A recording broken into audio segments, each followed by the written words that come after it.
In your opinion, could Galactus defeat Superman if he used his reality warping powers? Galactus could easily defeat Superman in any way he chose, let alone using his reality warping abilities. Galactus's base power far exceeds Superman's, and his reality warping abilities, while rarely used in direct combat, are not even necessary in this case. Instead, he often uses his overwhelming psychic powers to force his opponents to submit, especially if they are not more powerful than him. The ability to warp reality or negate an opponent's powers is a redundant measure in such a confrontation. Thor's killing of Galactus proves that it is, in theory, possible, although it should be noted that Galactus was significantly weakened by the Black Winter at the time, and Thor possessed both the Odin Force and the power cosmic. However, this action is still within the realm of possibility, showing the incredible power of Thor. This is certainly beyond the capabilities of Superman in his base state, who can reach the level of heralds like regular Thor but cannot go much further. However, if Superman is enhanced by sunlight for a long time, he becomes a completely different opponent, presenting a much higher level of threat in such superpower battles.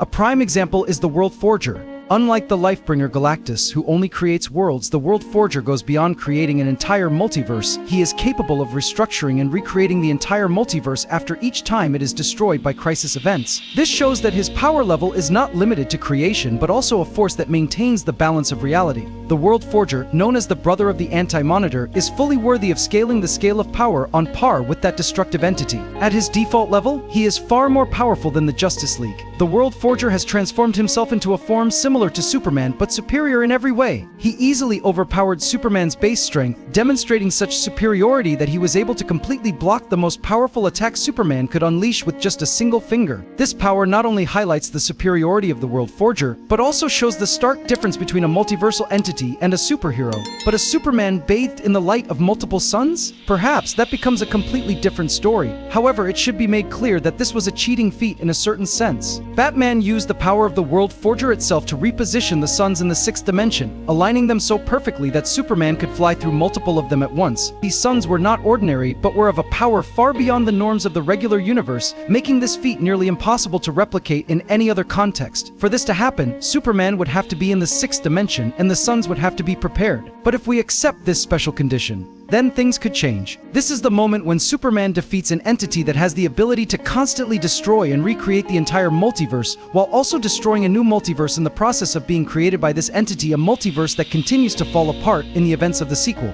However, this does not mean that Superman at that time possessed the power to destroy a stable multiverse. It is more likely that the multiverse was already incomplete, unstable, and only collapsed due to the disruption caused by the failure of the World Forger. However, this implies that Superman is possible to reach the level of cosmic beings of this magnitude, much higher than his normal limits, given the right conditions. That makes defeating Galactus, at least in theory, possible. However, this is extremely unlikely, similar to how Thor defeated Galactus in a normal fight, but only if Thor was upgraded with the power cosmic and Odin Force, and Galactus was in a weakened state after being injured. You remember to subscribe to the channel and hit the bell icon and turn on notifications to see the earliest videos. Thank you very much. Complicating things further is the fact that after this event, Superman was empowered by a special white star, which gave him a level of power far beyond what he had previously shown. This was perhaps the greatest display of power in his base form, surpassing any previous version, except for those instances where his powers were specifically amplified, such as when he was bathed in sunlight. It should be noted that this also applies to the more famous versions of Superman, such as coughing up a solar system or pulling a bunch of planets with a giant string before Crisis. The version of Superman that defeated the World Forger was not just a regular version, but a total synthesis, combining the powers of every version of Superman up to that point. Thanks to a complex chain of events involving Mr. MX's PLK, Dr. Manhattan, and Crisis Energy, the reborn Superman became a composite version, combining all previous at a basic level iterations of Superman, including the pre-Crisis version. This makes the World Forger's overwhelming treatment of him all the more remarkable.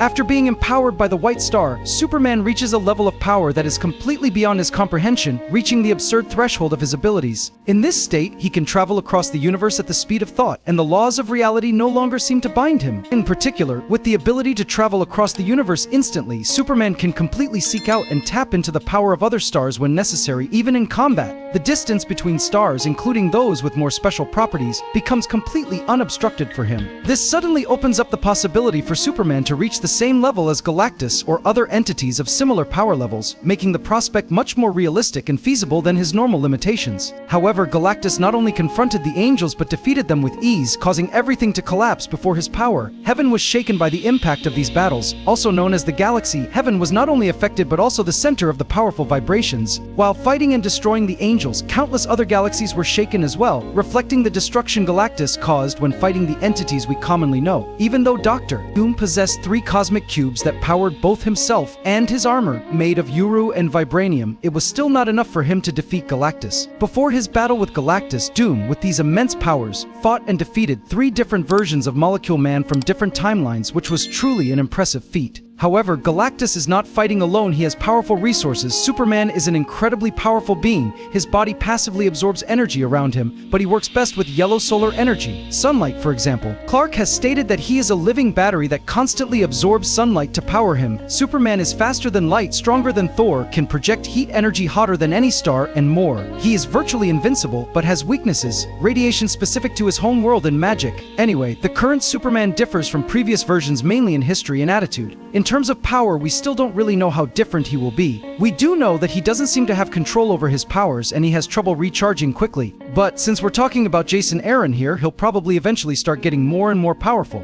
Especially since, unless Galactus knows about the World Forger and other feats, Galactus will see Superman as a being far inferior to himself, and will only gradually increase his attacks, at first ignoring him and sending Punisher drones and any heralds he might have against Superman, then just hitting him with a basic power cosmic blast to knock him out, psychic powers to make him give up, and then possibly using reality alteration to strip him of his powers, allowing Superman to empower himself to the point where he can attack Galactus at high speed and knock him out of the fight. A Galactus fighting all out from the start of the fight? Superman doesn't stand a chance. What do you think about this fight? Please let me know your thoughts in the comments section. Thank you all very much.